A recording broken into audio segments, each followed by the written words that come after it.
welcome to another episode of the Chaos Chronicles. Navigating the randomness. I'm Jess. I'm Connie. And today we are hopping in for another Who Knows What Wednesday.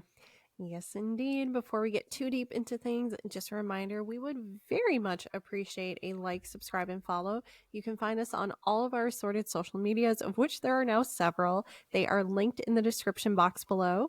Also, if you have any suggestions for an episode, we have an email listed below. That's the same place you can send recommendations for recording software because we're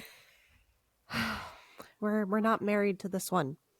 We're having a couple issues. And yes, yes, indeed. That couples counseling will not fix. So we are looking for a newer and better partner. Yeah. Yes. So any of those, please send them our way. With that, I will pass it back to Jess for trigger warnings because I don't know the details of today other than generic. I'll just let you introduce it. Well, that is something that I definitely should have written on the top. But we're talking about Ted Bundy today. So let's see. What do we got? We got murder. We got rape, sexual assault, desecration necrophilia. Of bodies. Is he cannibal too, or am I thinking Dahmer? No, he's not. But I do want to say the reason I didn't write an official trigger warning is because I didn't go into great details on it. No, at this point, everybody and their brother knows about Ted Bundy somehow, whether it's from Netflix series or otherwise. We're going to go surface level, I'm assuming. We're going surface level. So all that I just said, yes, it does happen. And I will say it in this episode, but it is very top level. I do not go into detail about anything, really. We're not going too deep on that iceberg because there are entire podcasts dedicated to him. Yeah, and like if we started going into detail, we'd be talking like at least like 4, 5, 6 episodes, at least of like hour and a half plus. So I can't do that much Ted Bundy. No, thank you. No, and so I didn't think me or Connie would be able to get through that many episodes of Ted Bundy. So I'm keeping it surface level for all of our sakes. Yeah. And I don't think anybody's going to complain about that. No. Because if you're really interested, you're going to follow those podcasts that strictly talk about Ted Bundy. Yes. Yeah. He's something else. And just what limited background knowledge I have on him. Oh, dear Lord. Yeah. So we got about, a few pages just on surface level. Enough for an episode, but we'll take it. So in that case, I'll husha. I'll let you take the lead into Ted Bundy land. Oh, no. So Ted Bundy was born Theodore Robert Cowell on November 24th, 1946 at Elizabeth Lund's home for unwed mothers in Burlington, Vermont. I'm sorry, did you say his last name was Caldwell? Cowell. Oh. Cowell. We're missing the D. Check our last week's episode of the Glenshey Mansion murders. Mm-hmm. Because there's a Caldwell in that one. Yes, there is, and an Elizabeth. And that's why as soon as you're saying it, I'm like, no way. Yeah. And we're not in Minnesota this week. This is Vermont currently. We go elsewhere, but not Minnesota in this one. Yay. So his mother, Eleanor Louise Cowell, known as Louise, was unmarried at the time, which carried a heavy social stigma in the 1940s. Yeah. Mm-hmm. To avoid the shame of being an unwed mother, Louise initially claimed that her parents were Bundy's parents, and she was his older sister. This created confusion for... Why did I do this? I'm interchanging Ted and Bundy. I don't know why. This created confusion for Ted, and he would later struggle with identity issues. In Ted's early years, they were spent living with his maternal grandparents, Samuel and Eleanor Cowell, in Philadelphia. Samuel Cowell, a strict and often violent man, had a volatile temper, and frequently exhibited verbal and physical abuse. Oh, that's good. That's not at all foreboding. Not even a little bit. No, totally fine. Greenest of flags. Yep. Ted's grandmother reportedly suffered from depression and agoraphobia, creating a dysfunctional family dynamic. Agoraphobia. I can't remember that one off the top of my head. I'm going to look up an official diagnosis an official definition because Isn't that I just could tell clean you. freak? No, it's not. Oh. So, agoraphobia is an anxiety disorder that causes an intense fear of being in places where escape might be difficult or help is unavailable. People with agoraphobia may avoid situations like being outside alone, traveling in public transport, or being in crowded areas. So that is agoraphobia. Gotcha. Per Google. Not a doctor. We are not experts. Do not come to us seeking legal, medical, or other advice. We won't give it to you. No. And if you take anything as advice from our podcast, that's on you. That's on you. Assumption of the risk. We are not going to be held liable for any of that. That's all on you. We're not experts. So this turbulent environment likely contributed to Ted's later emotional and psychological issues. When he was about 4 years old, Louise moved him to Tacoma, Washington, where she married Johnny Bundy, who was a hospital cook. So at that point, was she now saying, oh, yeah, you're actually my son, not my younger brother? Mm-hmm. Okay. Yep. Bit of a bomb to drop on a child, but we'll take it. We bet. We bet. So Ted adopted Johnny's last name, but he reportedly never formed a strong bond with his stepfather. He actually resented the modest financial situation of his new family and felt embarrassed by Johnny's lower economic status and later referred to him as not that bright. You're a child with no money. Like, oh, no economic status is the child, but okay. Despite this, Ted was described as intelligent and showed promise academically. However, his early years also hinted at a darker side. He engaged in petty theft and was skilled at manipulating people around him to get what he wanted. He had attended Woodrow Wilson High School in Tacoma, where he was considered an average student. He struggled with social interactions, often feeling out of place and awkward. While he was known to be shy, he could also display a certain charisma when he felt comfortable. After high school, he was enrolled at University of Puget Sound before transferring to the University of Washington, where he majored in psychology. I swear, the people that major in psychology are either the sweetest people you have ever met in your entire life. Or not. Please. Yeah. During this time, Ted seemed to be working toward a better future, yet his darker tendencies started to surface. In 1967, Ted met Diane Edwards. Now, this is a pseudonym used to protect her identity for obvious reasons, because everyone knows who Ted Bundy is. Yeah. So Diane is a beautiful, sophisticated woman from a wealthy California family. She represented everything that Ted wanted: the class, the affluence, and social statuses. He became deeply infatuated with her, seeing her as a symbol of the life he aspired to have. Because that's healthy. So healthy. Sarcasm. Sarcasm. If you're not getting it. Really? Okay. Diane admired Ted's intelligence and ambition, but eventually grew dissatisfied with what she perceived as his lack of direction and maturity. Their relationship was intense but short-lived, ending in 1968 when Diane broke up with him. This rejection had a profound impact on him, fueling a deep sense of inadequacy and resentment, which would later manifest in his behavior towards women.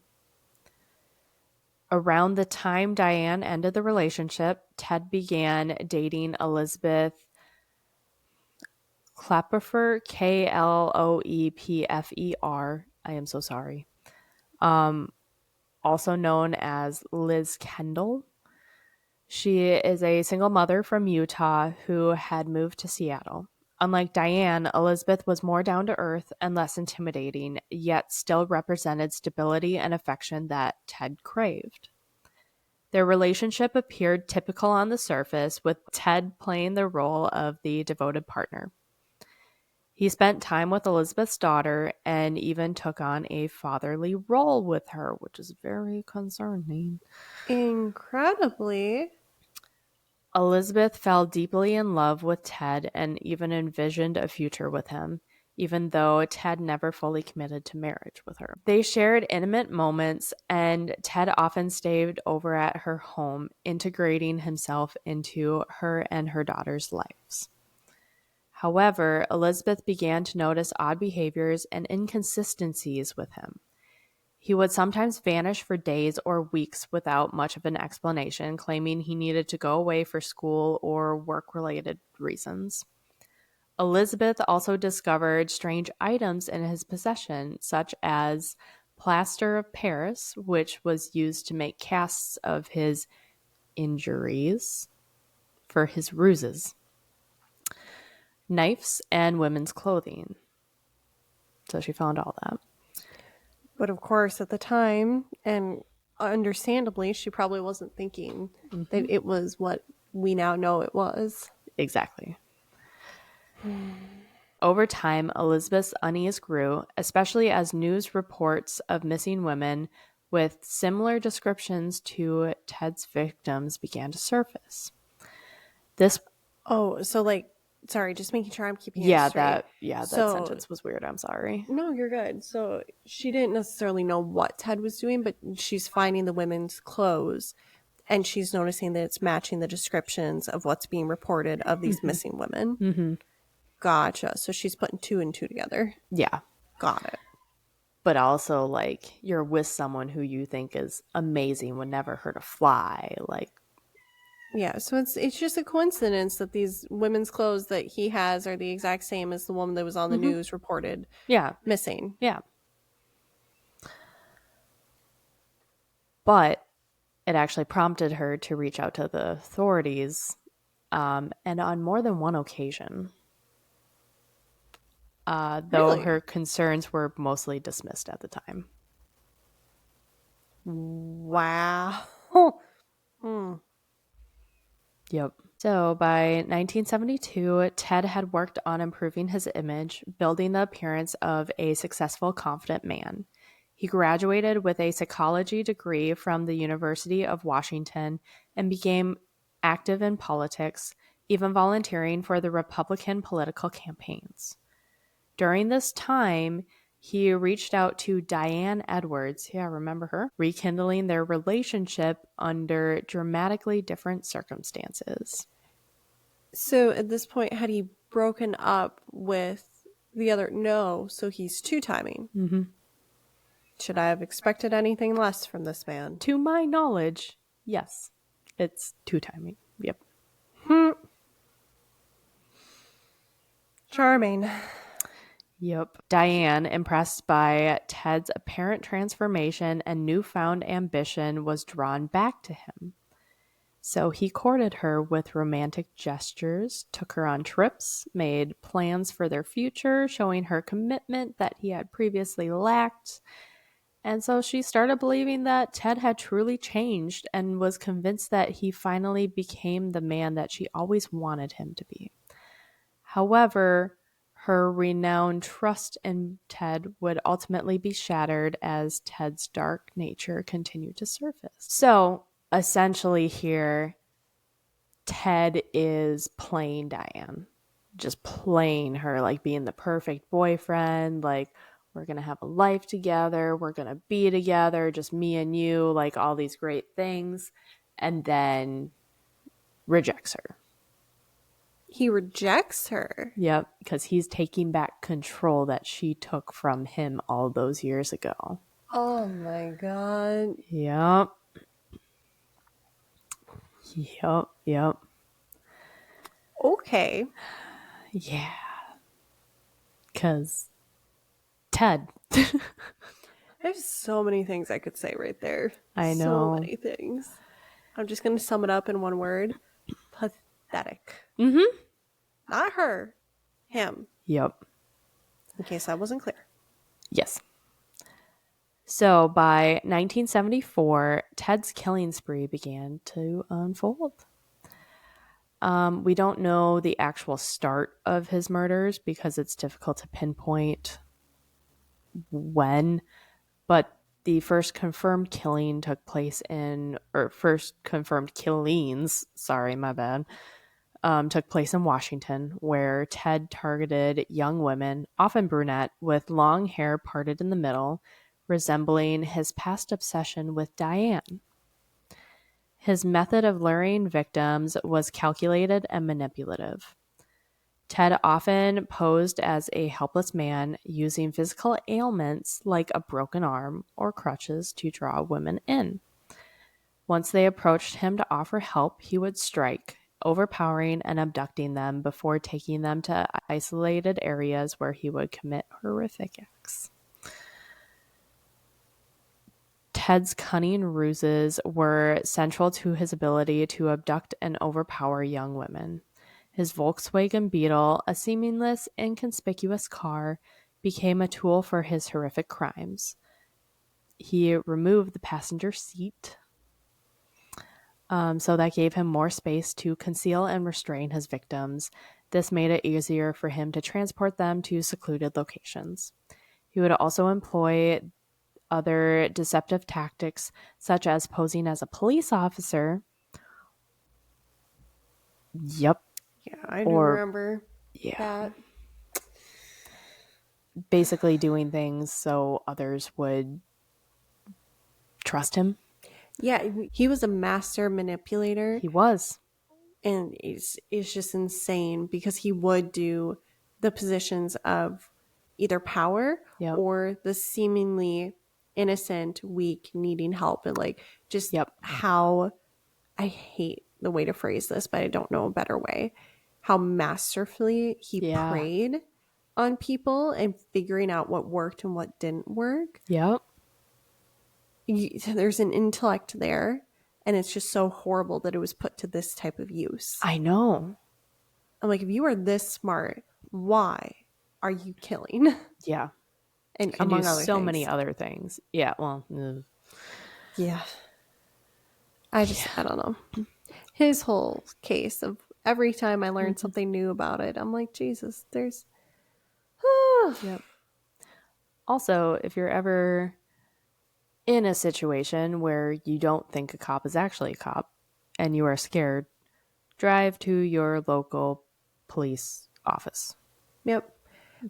Police station. Why did I say office? Wasn't there, there was something when we were in undergrad at the time. I was in undergrad years ago where it was in Georgia, if I recall, and someone's going to have to look this up and tell otherwise. But there was a series of rapes, if I recall, where it was someone posing as a police officer pulling women over on the back roads. And one woman was aware of all this happening. And so she started getting pulled over and she called 911 and just said, like, hey, I don't know if this is an actual officer behind me or not. I'm going to drive ahead to the gas station that's a quarter of a mile up the road or whatever it was. Yep. If he's legit, please let me know. Yep. And in that case, I believe that one wasn't legit. I remember hearing about this. Yeah. Yep. But then on the flip side, there was another time where another woman, she was being followed. I think this was also in Georgia. Someone else figured it out. And it was a legit cop trying to pull her over. And she didn't know who she was supposed to call, but she kept driving until she got to whatever populated place. I think it was also a gas station. But then, to my memory, she was arrested and charged with fleeing a police officer. So, like, it's one of those where There's a certain number that you're supposed to be able to call besides like 911. I just can't remember what it is. Well, there's always a non-emergent line, but in those cases, it is okay to call 911. Yes. This is coming from an EMS personnel who was literally just talking with dispatch today. Like, had dispatch come in and chat with me for hours. We had a legit conversation. You can call them. It goes to the same people. It goes to the same people. It's usually just a different person at the center that's call or that will answer. Yeah. But they will not be mad at you. Like down here, I have called 911 for things that are non-emergent because I couldn't find the non-emergent line. I'm like, I need to call now. Yep. And so I called 911 and they will never be upset with, well, I can't say never, but they should not be Shouldn't be. Yeah, they Yeah. should not be upset with you for calling 911 for non-emergent. But in those scenarios, it kind of is an emergent thing. You have a cop that's trying to pull you over. You don't know if it's legit or not, so you are checking Mhm. with the dispatchers and they should have the knowledge. And if they don't, because some counties dispatch for other counties and Yeah. it gets really confusing, but they will get you to someone who does know. Yeah. Yeah. And honestly, if I was in the position where I'm on a back road and I've got a cop that's coming up on me to pull me over, Yeah.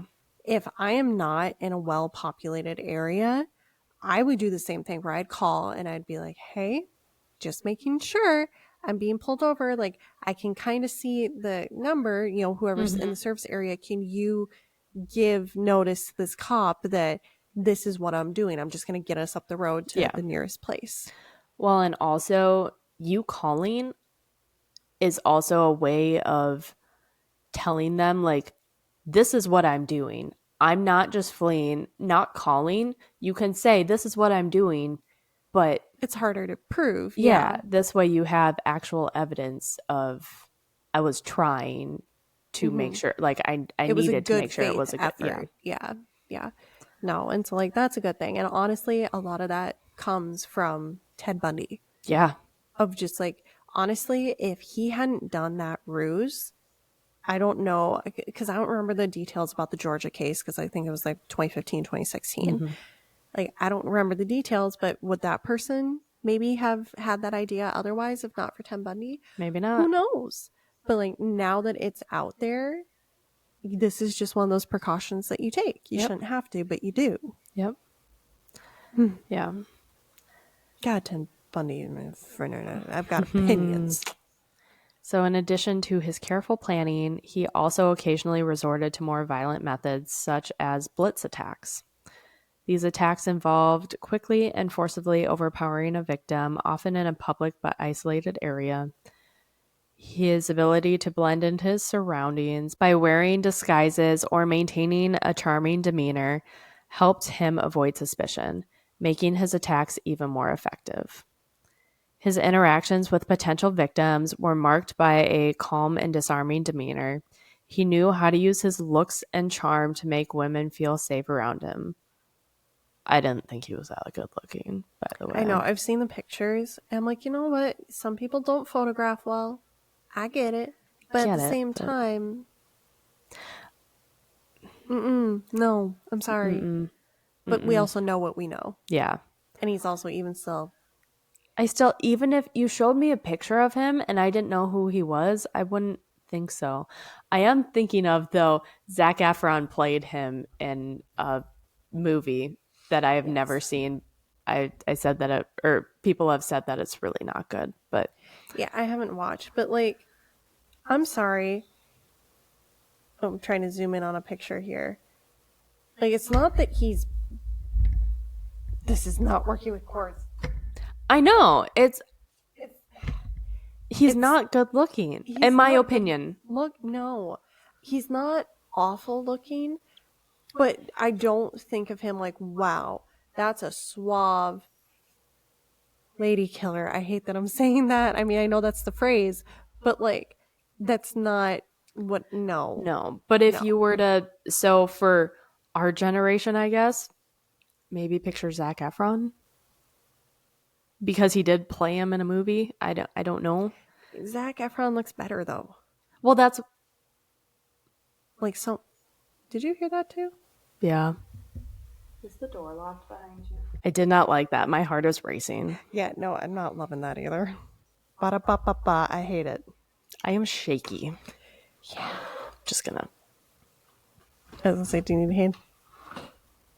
Yeah, that's. I did not like that. Not like that either. Whew. I mean, at least you got Full House right now. That helps. Mm-hmm. That would really suck if that was a Home Alone one. Okay. Well, back to Bundy. Back to Bundy. I don't know what tangent we were on, but whew. Okay. I don't know either, because now suddenly it's not important. It's not important. But so Ted's smooth approach was often designed to disarm any skepticism, creating a false sense of security that ultimately led his victims into his grasp. Once Ted secured a victim, he was quick to act, often driving them to isolated areas. His meticulous planning and speed in executing his attacks allowed him to continue his killing spree without immediate detection. After abducting his victims, here's the trigger warning for those of you. If you don't want to listen to what he did with the bodies, skip ahead like a minute. So after abducting his victims, he would often engage in brutal acts of violence, including murder, rape, and necrophilia. He would return to the bodies of his victims after their death and continue these acts until the bodies were so decomposed to the point where those actions were no longer physically possible. Another thing that I did not write down is he would go and like put makeup on them and dress them up, and that's a well-known fact that we just It's one that I often block because all of it's bad. Yep. All of it's so bad. It's the necrophilia. Yep. That really just like over the did it until the point he couldn't. That disgusting. Mm-hmm. So the pattern of his abductions began to take shape in the early 1970s. Women in college towns across the Pacific Northwest, particularly Washington, Oregon, and Utah, began to disappear under mysterious circumstances. The victims shared similar physical traits: young white women with long straight hair parted in the middle, a description that fit Ted's type.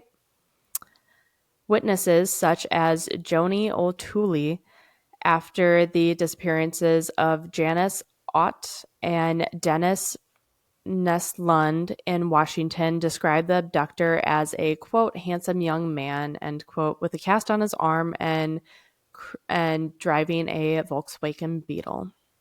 Handsome young man? I don't think so, but everyone thought literally everybody in these interviews and news articles, they're like, he's a very attractive young man, and I just don't see it. But also, that's not my type and that's not your type. So no, quite far from it. Yeah. Okay, I can see kind of what they were going. I can kind of see where they were going with the whole. I hate pop-up ads. I hate pop-up ads. Like, I can kind of see what they were trying to go for. I do. But no. I'm sorry, no. Maybe part of the charm is him talking. I don't. Yeah. To me, those eyes say a lot, and they're not projecting that I'll be safe with him. So there was a big turning point in this investigation with all the missing girls. And it happened with Carol Daronch, Daronch, her escape on November 8th, 1974.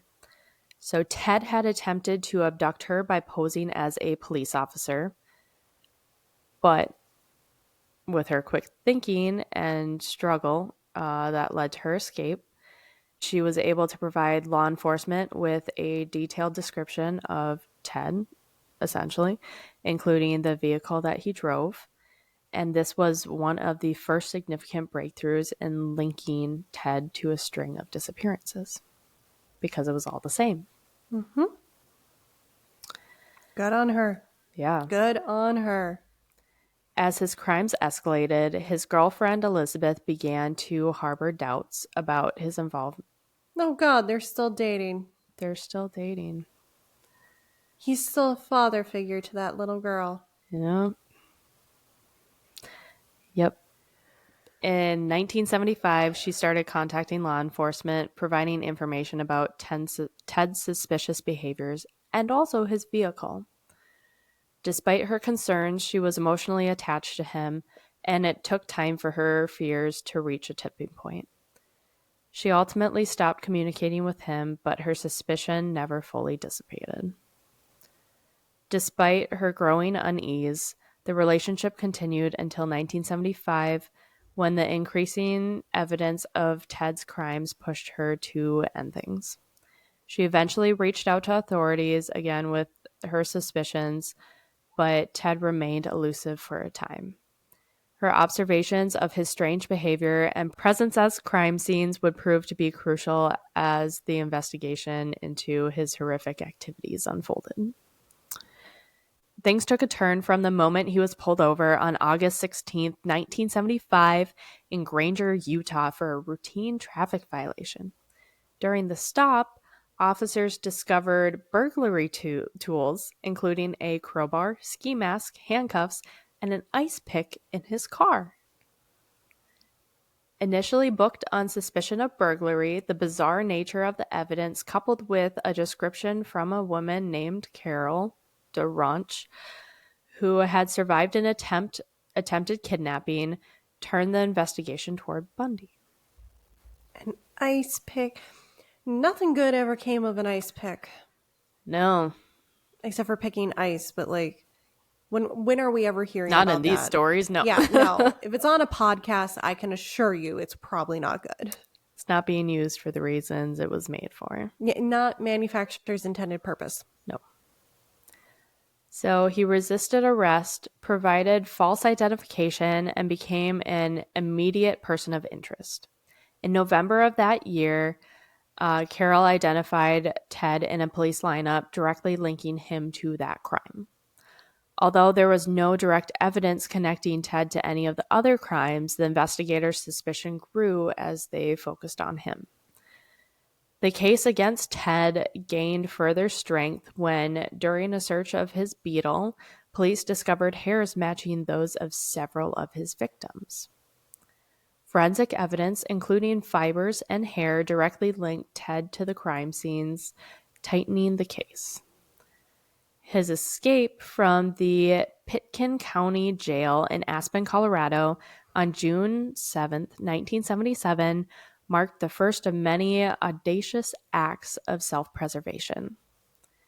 Good description. Sorry. Audacious acts of self-preservation. Good description. Good description. He was a slippery little something. That's what he was. He was. Mm-hmm. While awaiting trial for the murder of Karen Campbell, he spent months studying in the jail and found its vulnerabilities in the jail. Taking advantage of poorly secured light fixtures in the library, Ted used his now thinner frame, because he was starving himself essentially to become smaller. Again, it's scary what his intellect is capable of. Yep. So he used his now thinner frame to squeeze through a hole in the ceiling, eventually breaking free into the wilderness.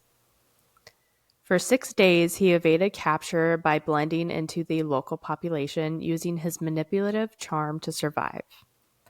Ted was then recaptured on June 13th, 1977, when a police officer in Glenwood Springs, Colorado, pulled him over for a traffic violation. You would think you would learn the first time, but I'm so glad you didn't. No, those traffic stops actually are very, very helpful when it comes to catching some not so great people. Joel Refkin. Mm-hmm. But Ted's escape tactics only grew bolder. In December 1977, while incarcerated at the Glenwood Springs facility, he discovered an access hole into the ceiling of his cell. By this time, he had lost even more weight, allowing him to crawl through the hole into a crawl space above the jail. After spending hours navigating a network of tunnel. That's all good. Also, I'm just wondering, how thin is this dude? Apparently really thin. I don't know. Maybe that's why he looks scary, because those photos are all from him in court. But so after hours of navigating a network of tunnels, he emerged outside again, slipping into the night. His freedom was short-lived, though, as he resumed his murder spree in Florida, committing brutal attacks, including the infamous Chi Omega sorority house murders at Florida State University in January of 1978. He also abducted and murdered a 12-year-old girl, Kimberly Leach, in February 1978. On February 15th, 1978, Ted was arrested in Pensacola, Florida, after a traffic stop led to his identification as a suspect in multiple murders. He was charged with the murder of 2 women at the Chi Omega sorority house, the kidnapping and murder of Kimberly Leach, and the attempted kidnapping of Carol DeRange. Authorities later linked him to other unsolved murders across several states. Ted's first trial, held in 1979 for the Chi Omega murders, was a media sensation. The prosecution's case was built on physical evidence, including bite marks on Lisa Levy's body that matched Ted's dental impressions. You've seen that. 12-year-old? She was No, not the 12-year-old. No. Oh. I believe, no, that was one of the sorority girls. Still not much better, but like, I forgot about the 12-year-old. I'll see if I can find that photo, but there's like a photo of Bundy next to looking at like the imprints and yeah. Let me see. I'm finding information about it, but not the actual picture. Helpful. So testimony from just let me know if you find it. Testimony from survivors, Kathy Cleaner and Karen Chandler, further cemented what? I found it. Jesus Christ. Yeah, it's really creepy. It's really creepy.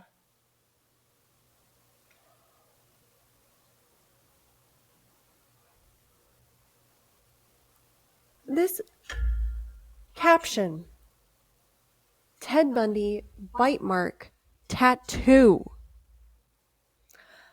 Y'all, tattoo. You guys. It's on Reddit. It's on Reddit. No. I don't care how obsessed with true crime you are. Oh my God. No. It's a thing. It's a thing. People get tattoos of his bite art. Well, that's the part of Chaos Chronicles that you didn't know was going to happen. Welcome to the chaos. They get it on their hand, on their stomach. What? Okay. Bless you. Well, I'm gonna distract you with continuing with Ted Bundy while you're gonna go down a rabbit hole. They got couples matching Ted Bundy. Connie, I did not need to know any of this. I need to know. Oh my God. I've seen some weird stuff. I think that might be number 1. That might be number one. Okay, well, y'all just got to witness a traumatizing in real time. You're welcome. Like, subscribe, and follow, please. Pay for our future therapy bills. No, can't take it. All right. On we go. Yeah, let's just Connie's keep not going to moving. process anything I say for the next 15 minutes, but that's okay. These are people today. I just nose bumped the thing. They know what he did. Yep. And they got the and they got couples tattoo. I'm broken. I think that broke me. I think that broke me. Oh my God. Well, that's all you're going to be thinking about for the next couple days. Oh my God, yes, absolutely. You can tell everybody about it tomorrow in class. I'm totally telling people about that in my torts class. I'm going to be like, guys, I was traumatized by this. Y'all need to be traumatized by it too, because I know they know. I sit near mainly women. Mm-hmm. Of course they're going to know about Ted Bundy and everything else. Oh, yeah. I didn't think I was going to be surprised by anything in this episode. Please do not tell us if you have a Ted Bundy bite mark tattoo. We don't want to know. I don't want to know. You know what I do want to know? No, actually, I don't want to know. But I want you to know that you need therapy. Like, you need all the therapy. Get all of the therapy. Freaking spiritual, psychological, get all the therapy. Okay. You ready? No, but let's go. Testimony from survivors Kathy Cleaner and Karen Chandler further cemented Ted's connection to the crime scene. Despite his defense, which involved claiming innocence and pointing to other possible suspects, he was convicted on July 24th, 1979, and was sentenced to death. In 1980, he stood trial for the murder of Kimberly Leach, which was the 12-year-old. The prosecution presented eyewitness testimony and forensic evidence, including fibers found on Kimberly's clothing that linked Ted to the crime. Despite his continued denials, he was convicted of kidnapping, rape, and murder, and once again sentenced to death. Throughout the trials, Ted's behavior was erratic, often acting as though he were in control despite overwhelming evidence against him. His decision to represent himself in court was... Oh, pro se. Sorry. Did you not know that? No, I didn't. Oh! I did not know that he opted to pro se represent himself. Oh, I would have said that a lot earlier. My bad. No. It's totally fine. Sorry. No, don't apologize. That tracks so well with everything. I shouldn't be surprised, but we just talked so much about pro se in my classes that the fact that you mentioned that's why I'm like, oh my God. Yeah, folks, you can represent yourself pro se in the United States, which means that you are your own lawyer. That being said, not recommended, especially when you are facing a charge of which the potential repercussions are death or jail or prison. Like, it's an option that you can do. It may not be the option that you want to do if you want to avoid the certain outcome, but woo! So him doing that was seen as a manipulative attempt to control the narrative and charm the jury. Oh, yeah, of course, because how could he dare let somebody else speak for him? When he can do such a great job himself, because he was in law school. I'm in law school. I don't think I'd be calling a lawyer. Like, I don't know. Oh, shocker. Ted Bundy made a bad decision. Oh my God. Sorry.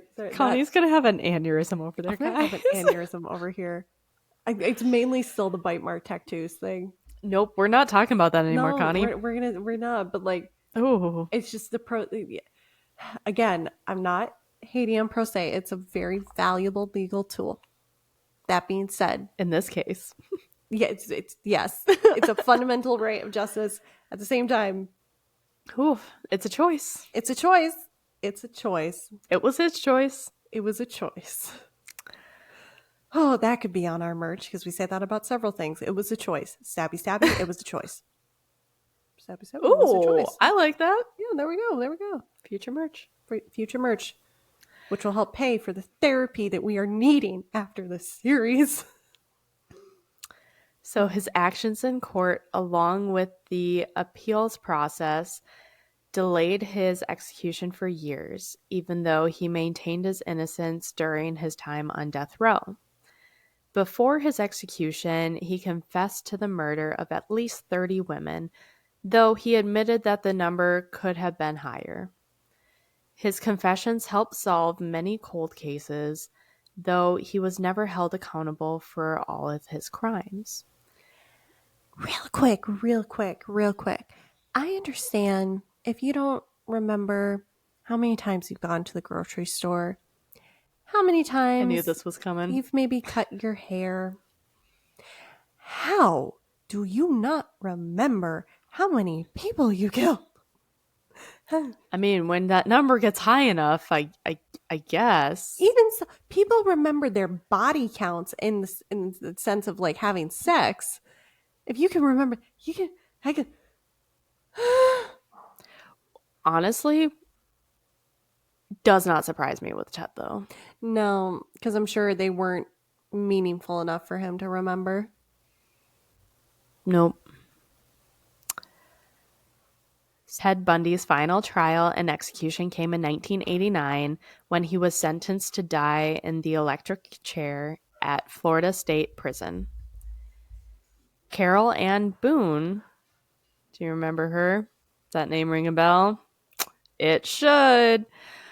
A woman who had met Bundy in 1974 and maintained a relationship with him even after his arrests was present at his execution. Oh my God. That was not sorry. No, I'm still. She maintained a relationship. Wait, hold on. I might be spacing Carol Ann Boone. Oh, we'll talk about her.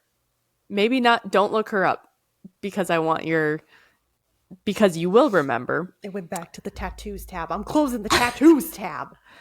Oh my God. So Carol had believed in Ted's innocence throughout the years, visiting him regularly in prison, and eventually, in 1980, marrying him during a recess in his trial.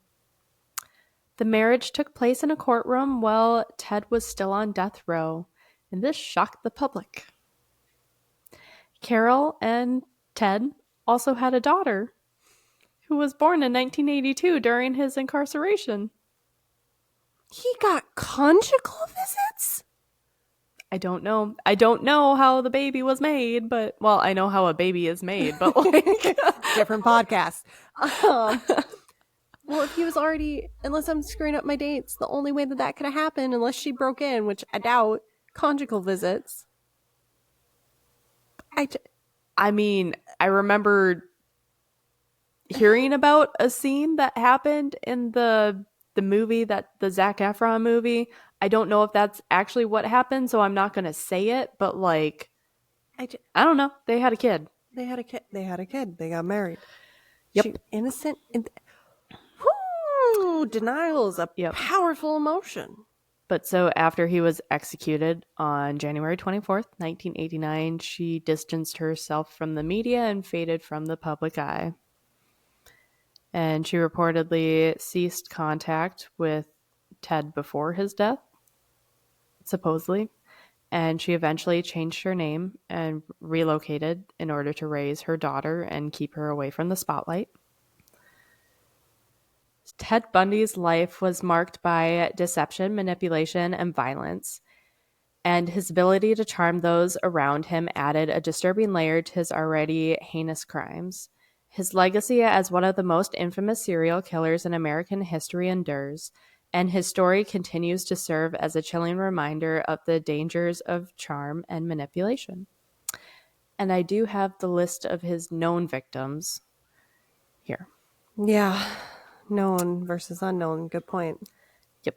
So they are broken into area. So in 1974 for Washington and Oregon, January 4th, we have Karen Sparks, 18 years old. She was bludgeoned and sexually assaulted in her bed as she slept. She did survive, but the extent of her injuries resulted in permanent brain damage. February 1st, Linda Ann Healy. She was 21. She was also bludgeoned while sleeping. She was abducted from her basement bedroom in Seattle. She was decapitated and dismembered. Donna Gail Manson on March 12th. She was 19 years old. She was abducted. Why can't I say that Taken? anymore? Is that Thank easier? you. That's She was easier. taken, yeah. I'm not doing well. Well, you've had a lot. It's been a lot. So she was taken while walking to a concert at Evergreen State College. And according to Ted, her body was left at the Taylor Mountain site. She was never recovered. On April 17th, we have Susan Elaine Raincourt. She was 18 years old. She disappeared after attending an evening advisors meeting at Central Washington State College.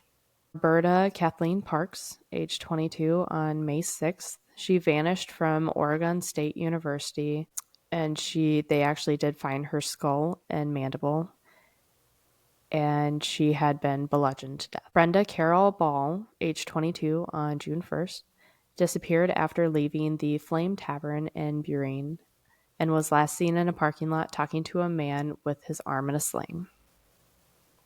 On June 11th, Georgian Hawkins, age 18, she was taken from an alley behind her sorority house. On July 14th, Janice Ann Ott, she was 23, abducted from Lake Samanchith State Park in broad daylight and was last seen leaving the park with Ted, who had asked for her assistance with pulling his sailboat on his car.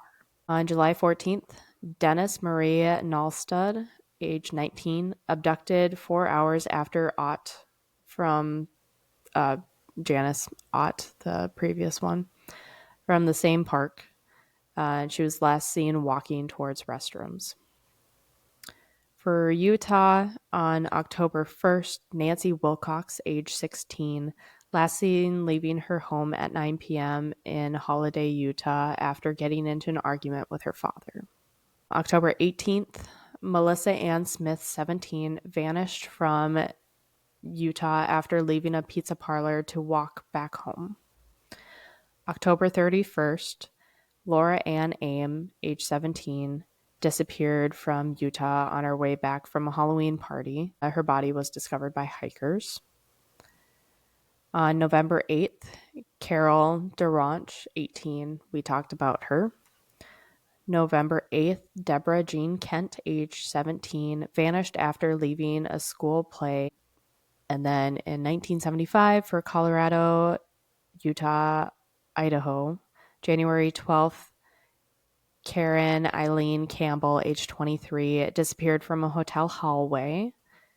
March 15th, Julie Lai Cunningham, age 26, disappeared from Vail, Colorado, after she left her apartment in the Apollo Park neighborhood. April 6th, Dennis Lynn Oliverson, age 24, abducted while cycling to her parents' house. May 6th, Lynette Dawn Culver, age 12, abducted after she left junior high school for her lunch break. June 28th, Susan Curtis, age 15, disappeared during a youth conference at Brigham Young University when she left her friends to walk back to her dorm and brush her teeth. In 1978, we have Florida, January 15th, Margaret Elizabeth Bowman, age 21, bludgeoned and strangled in her sleep, the Chi Omega sorority. Again, January 15th, Lisa Jeanette Levy, age 20, bludgeoned, strangled, bitten, and sexually assaulted as she slept, Chi Omega sorority. Again, January 15th, Karen Chandler, age 21, bludgeoned as she slept at the Chi Omega sorority. She survived. again, January 15th, we have a couple. January 15th, two more. Kathy Kleiner, age 21, bludgeoned as she slept at the Chi Omega sorority. She survived. January 15th, Cheryl Thomas, age 21, bludgeoned as she slept 8 blocks from the Chi Omega. She survived. February 9th, Kimberly Diane Leach, age 12, abducted from Lake City Junior High School in Lake City, Florida. She was last seen being led to a white van by a male who was later identified as Ted. So there are also many cold cases that people believe that Ted is responsible for. We actually, a couple weeks ago, did a case that the coldest case in Vermont. Rita, they for a while believed that Ted was involved in her murder. Turns out it wasn't him, but